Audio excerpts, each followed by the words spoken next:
The setting triangles, we have to cut the 9 3/8 squares across one diagonal and the 5 1/2 across two diagonals. And I just want to kind of go over some tips on how to do that.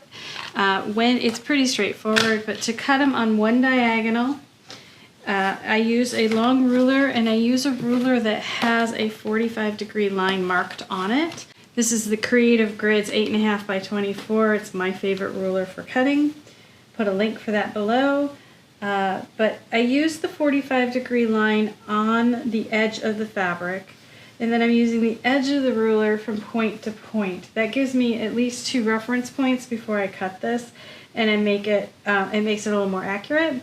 I also make sure that if you're on the point and you cut, you're going to be just a hair off. So I'm actually just a hair to the left of the point, so I can actually see the points. That way when I'm cutting with my blade, it is on the point. So we're going to go ahead, get this lined up, which, you just twitch, it unlines. There we go. So we're lined up. We're going to cut this across, and now we have our 4 corners for the quilt top. But be aware that this whole edge here is biased, which means it's stretchy. So don't handle this a lot until you're ready to sew it into your quilt.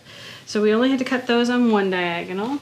Now for this one, we're going to cut on both diagonals, and that means I switch from a big ruler to a smaller one, so I have less acrylic that I'm trying to maneuver and get into position. But again, using the 45-degree line on the ruler, and in this case the 4-inch line is actually right in the center, so I can make sure that those two, where they meet, is right at the tip of that square. And if you line this up and it doesn't seem to be working, just double check that you've cut your square square, because sometimes it could just be a little bit off, and then when you go to do this, it doesn't work. So I cut, and this is a good time if you have a rotating cutting table to break it out. I'm only doing one, so I'm not going to, but the Martelli turntable is really good because I could then just move the blocks instead of my ruler. But I'm going to go ahead and move the ruler, and I'm going to again align it point to point, 45-degree line on the edge. Okay, and then we'll go ahead and cut that across both diagonals. So now we have 4 of these. So these become 5 1/4 inch triangles because they came from a 5 1/4 inch square. And we have other triangles in the pattern that are like that.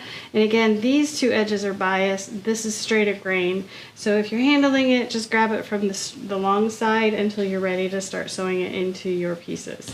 So that's how you cut the squares across the diagonals. I hope you've enjoyed this video, and if you have, make sure you like and subscribe below. You can find the Whimsical Workshop on our website, thewhimsicalworkshop.com. Thanks for joining us.